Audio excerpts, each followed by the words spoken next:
ललित मोदी की कहानी मोदी परिवार की विरासत से शुरू होती है, एक ऐसा नाम जो इंडियन इंडस्ट्री का ही दूसरा नाम है। 1963 में जन्मे ललित को बिजनेस की समझ विरासत में मिली।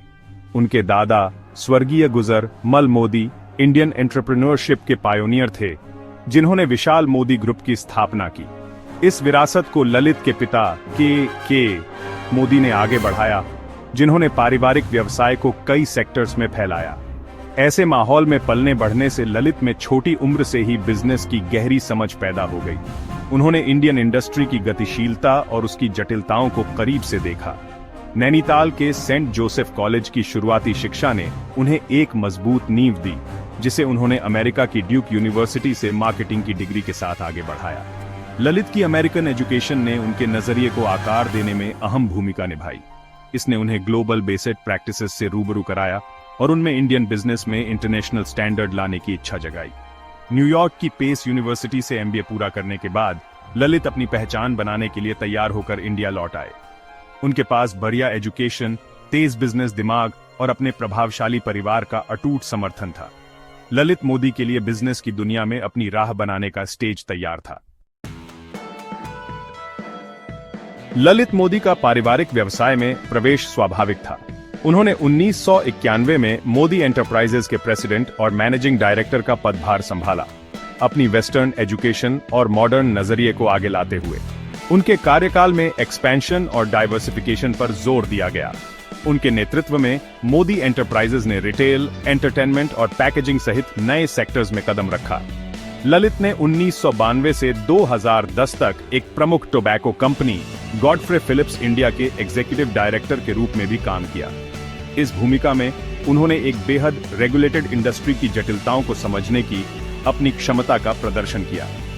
ललित का शुरुआती बिजनेस करियर कई सोचे समझे, रिस्क और रणनीतिक कदमों से भरा था।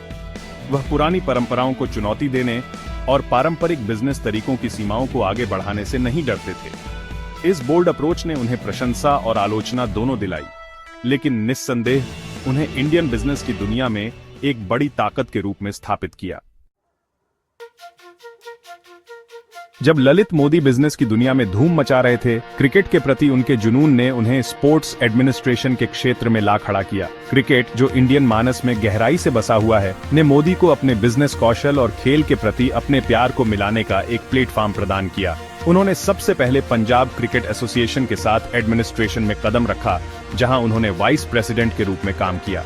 हालांकि उनका असली प्रभाव तब महसूस हुआ जब उन्होंने राजस्थान क्रिकेट एसोसिएशन (आरसीए) के प्रेसिडेंट के रूप में कार्यभार संभाला। आरसीए में मोदी एक बड़ा बदलाव लेकर आए।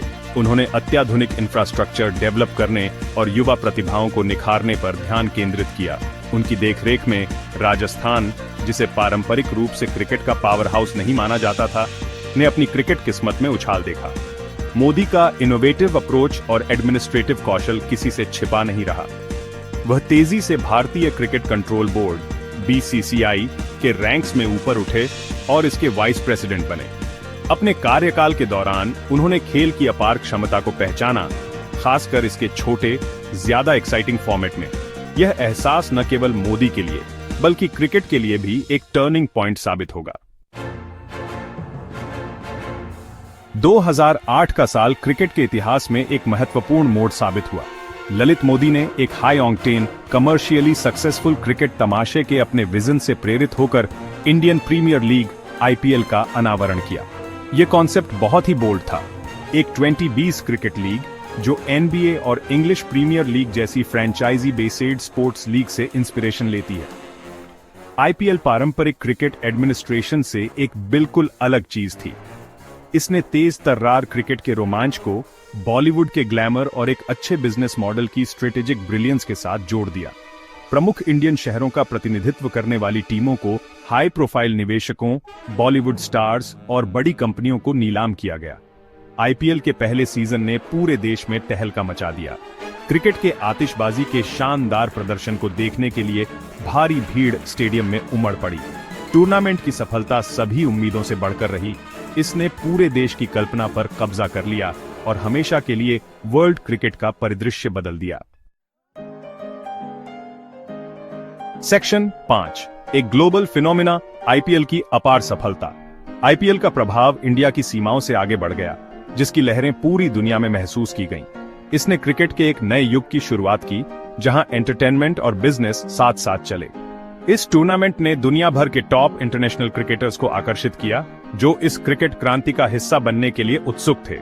आईपीएल की सफलता का श्रेय कई कारकों को दिया जा सकता है। इसके छोटे फॉर्मेट ने इसे मॉडर्न ऑडियंस के लिए परफेक्ट बना दिया। क्रिकेट, बॉलीवुड और बड़े बिजनेस के मिश्रण ने एक ऐसा मिक्स बनाया जो फैंस और निवेशकों के लिए बेहद आकर्षक साबित हुआ।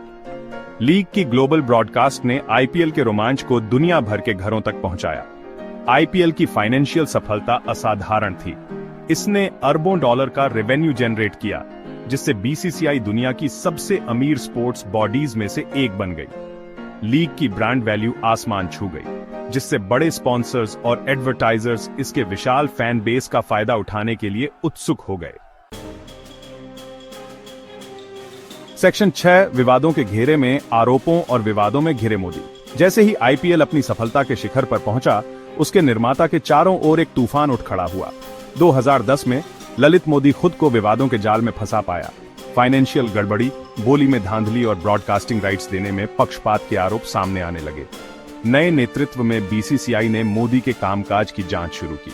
आरोप कोच्चि टस्कर्स केरल फ्रेंचाइजी के ऑनरशिप स्ट्रक्चर, ब्रॉडकास्टिंग राइट्स की बिक्री और कॉन्ट्रैक्ट्स देने में गड़बड़ियों पर केंद्रित थे।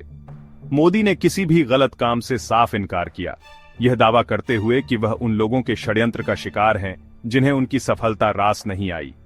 इस विवाद ने आईपीएल पर एक लंबा साया डाल दिया, इसकी छवि धूमिल कर दी और इंडियन क्रिकेट में कॉर्पोरेट गवर्नेंस पर सवाल उठाए। लीग की प्रतिष्ठा बचाने के लिए बीसीसीआई ने तेजी से कार्रवाई की, मोदी को उनके पद से निलंबित कर दिया और उनके खिलाफ अनुशासनात्मक कार्यवाही शुरू की।